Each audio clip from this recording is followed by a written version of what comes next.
Good morning সবাইকে। প্রথমেই অনেক দিন থেকে ভিডিও ছাড়তে পারিনি, তার জন্য ক্ষমা চেয়ে নিচ্ছি।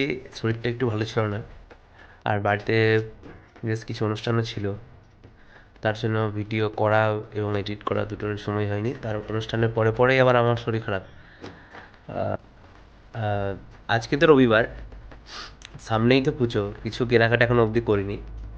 আজকে ভাবছি একবার বেরোবো। তো ভিডিওতে থাকো, দেখো কিছু কেনাকাটা করতে পারছি কিনা।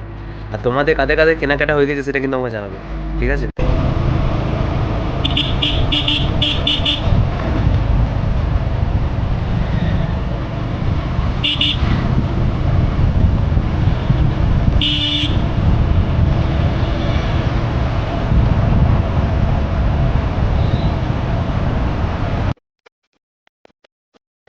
প্রথমেই চললাম এটিএম এর উদ্দেশ্যে।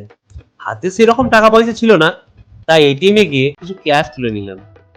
পুজো যত কাছে আসছে আমার তো টাকা পয়সা মনে হচ্ছে যেন কমে যাচ্ছে। আমার সাথে তো এরকম হচ্ছে, তোমাদের সাথে এরকম হয় নাকি কিন্তু আমাকে জানাবে অবশ্যই।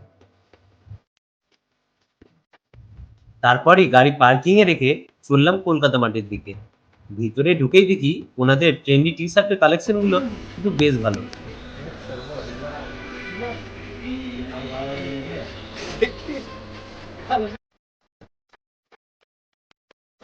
তারপর ঘুরতে ঘুরতে পৌঁছে গেলাম জুতোর সেকশনে। আমি কিন্তু জুতো দেখেছি, অবশ্য কিনিনি একটাও। তারপর একটা প্যান্ট নিয়ে চললাম ট্রায়াল রুমে। নেক্সট ট্রাই করলাম এই শার্টটা, বেশ ভালোই লাগছিল কিন্তু কিনলাম না, কারণ এইরকম একটা শার্ট অলরেডি কপিল কিন্তু পারচেস করে নিয়েছে।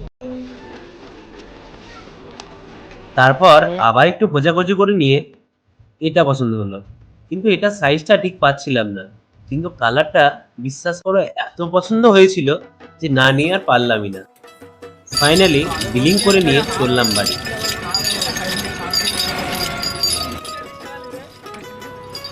বাড়ি যাবার সময় রাস্তার ধারে থাকা আখের রসের দোকানের ঘন্টাগুলোর মায়া ভরা ডাক আমি কিন্তু আর ফেরাতে পারলাম না, তাই এক গ্লাস করে আখের রস অর্ডার দিয়েই দিলাম।